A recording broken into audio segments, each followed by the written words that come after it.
Isambula Vinaka and happy Fiji Day. I'm Jackie Spate.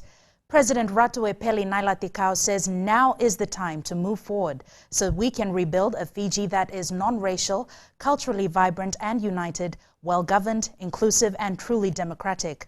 In his Fiji Day message, the president says this is a time to fine-tune our path to the future. The message comes as hundreds of people today turned up at the Albert Park today to mark the 42nd year of Fiji's independence. Devna Ryan was part of the celebrations, which started with a march from the flea market.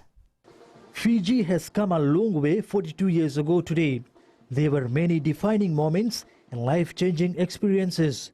The theme, Celebrating a United Fiji, is, according to the president, a bold call to all Fijians to remain united and positive as we face many challenges before us.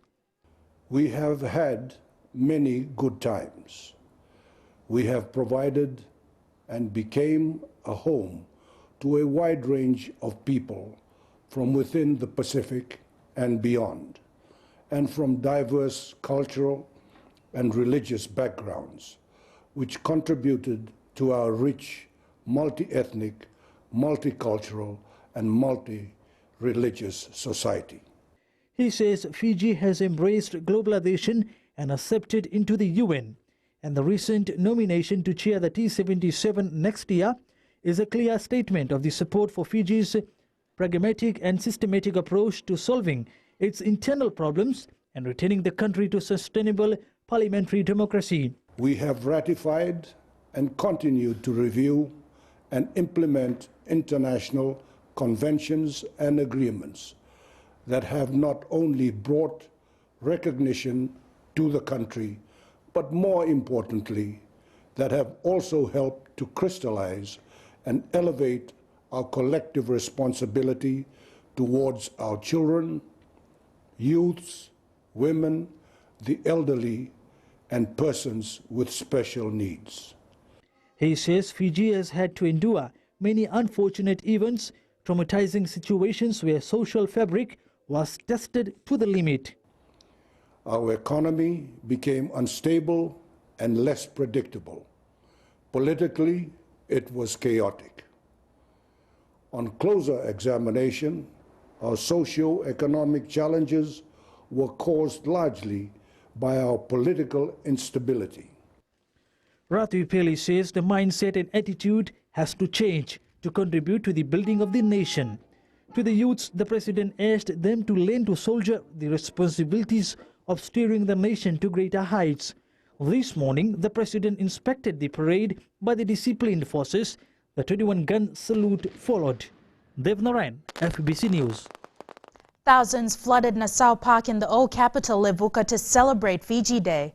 Celebrations started with the enactment of the signing of the Deed of Cession and a march from the historical site where Fiji was ceded to Britain on October 10, 1874.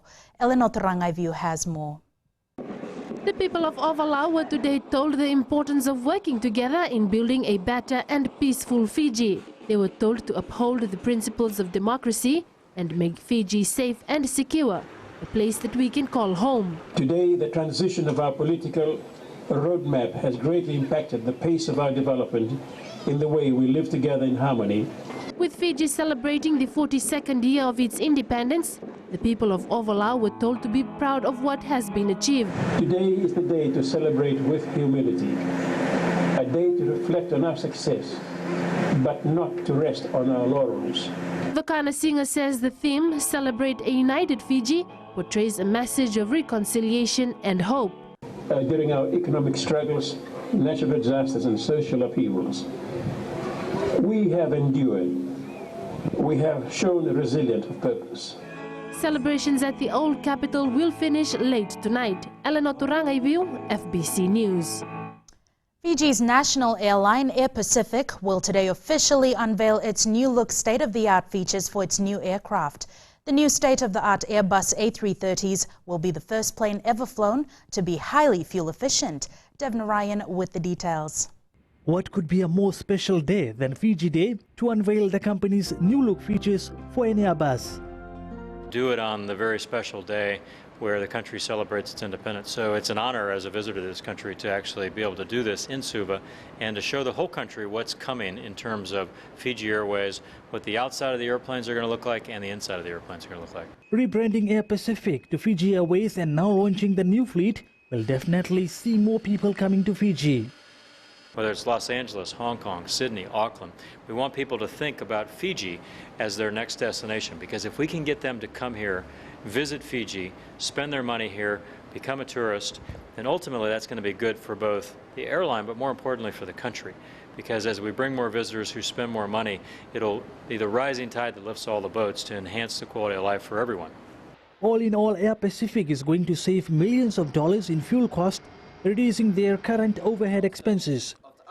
But if you think in just terms of just a 4-engine airplane going to a 2-engine airplane, like for like, an Airbus A330 burns about 45% less fuel than a jumbo jet. So now we'll fly the 330s more frequently, so it won't be a one-for-one trade-off there. But ultimately, that will help us lower our costs, which ultimately will allow us to compete more effectively in the marketplace. The first A330 aircraft is expected to start operation next year. Dev Narayan, FBC News. Now, Nausori market vendors were up in arms today after being ordered by police to sell their produce from the market car park. When FBC News arrived at the scene, vendors had moved from the roadside to the car park and were selling their produce under the sun with no shelter. Police say they were acting on orders of the Nausori Town Council. Wasita Kotoi-Wasawasa reports. A couple, both market vendors, were arrested by police this morning for swearing after being told to move from the roadside to the car park. They were cautioned and released about 3 hours later. My husband tell him that the pawpaws and mango will be bad in the sun, and policeman said that's not his problem. And I said, you human being, you should understand, eh?